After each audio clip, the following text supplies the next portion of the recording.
Welcome back to the deep dive. Today we're doing something a little different.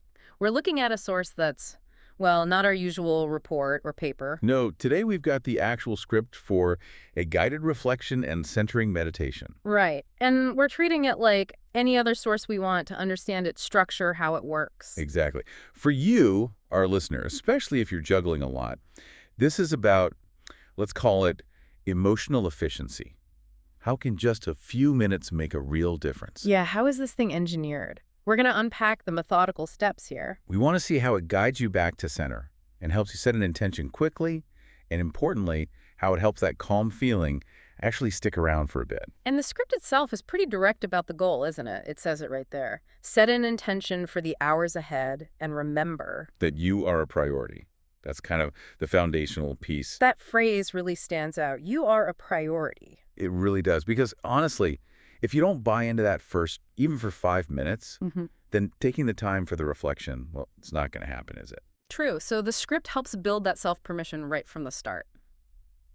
Okay, so structurally, where does it begin? It starts with the physical. Before any mental heavy lifting, it's about getting comfortable. Find a spot, desk, couch, wherever. Why that physical step first seems obvious maybe, but why is it crucial here? Well, because the body and mind are so linked, Yeah. right? Especially when you're stressed. If your shoulders are up by your ears, trying to mentally relax is fighting an uphill battle. Okay, so settling in first sends a safe signal. Exactly. It tells your nervous system, okay, you can downshift for a moment. And then immediately the breath. It's not just breathe, though. The instructions are quite specific. Very specific. Gently close your eyes. Shift all your focus onto the breath. And the technique is key. Slow, deep breath in through the nose. And gently out through the mouth. And it emphasizes deeper and slower than you have all day. That controlled breathing, it's like hitting a reset button. It actively shifts you towards that calmer parasympathetic state. It's a physiological signal. The emergency is over, at least for now. Right, before you even start thinking about this stuff. Okay, so breathing established, then it moves to a body scan, checking for tension. Yep. Tuning into anywhere that feels tight or tense. A knot in the shoulder, maybe tightness in your jaw. And what do you do about it? Does it say force it to relax? No, actually, it's the opposite. It says to give those areas permission to relax. It's about allowing, not forcing. Okay. That's a subtle but important difference. Trying too hard to relax can just add more tension. Totally. And to help that allowing, it brings in visualization. Right, the kindness and warmth part. Exactly. You imagine sending kindness and warmth there like a gentle wave of healing light.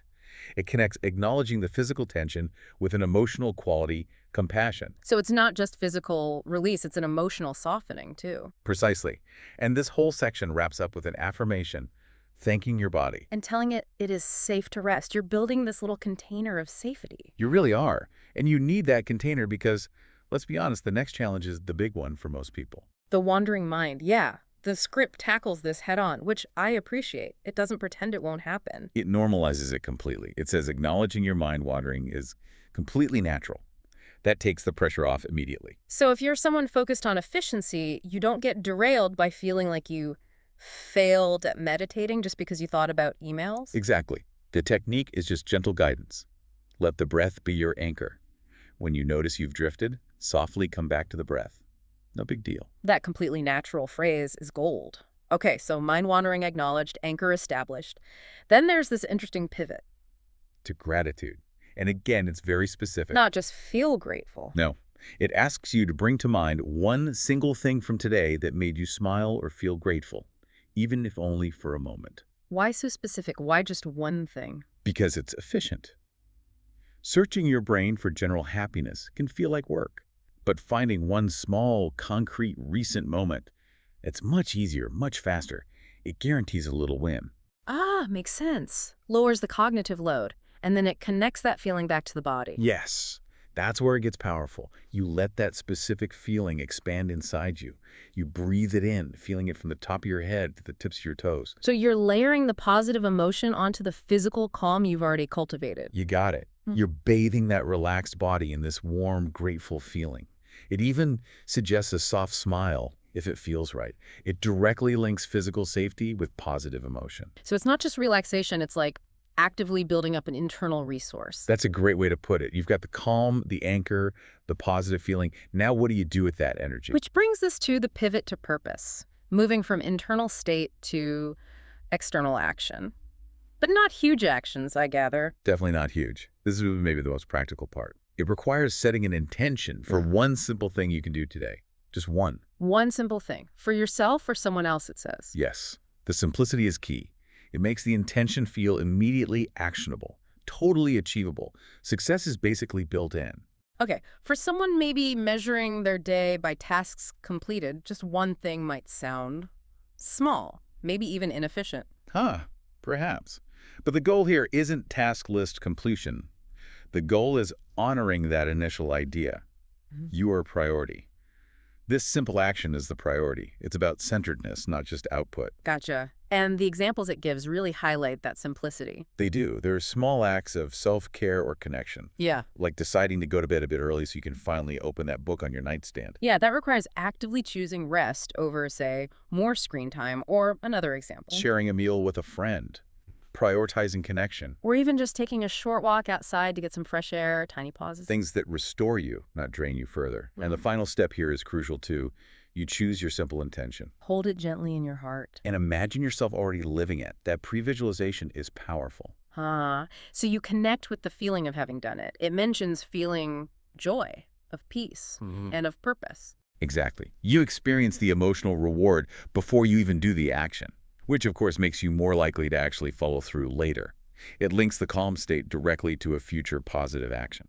Okay, that whole sequence makes a lot of sense. Grounding, anchoring, feeling good, then channeling it into one small positive step. But how do you get back to the real world without losing it all? The exit strategy. Yeah, you can't just snap your eyes open and jump back into chaos. The script provides a structured re-entry. It uses the breath again, but differently. How so? It's a specific sequence of 3 final deep breaths. The first one is about letting everything soften one last time.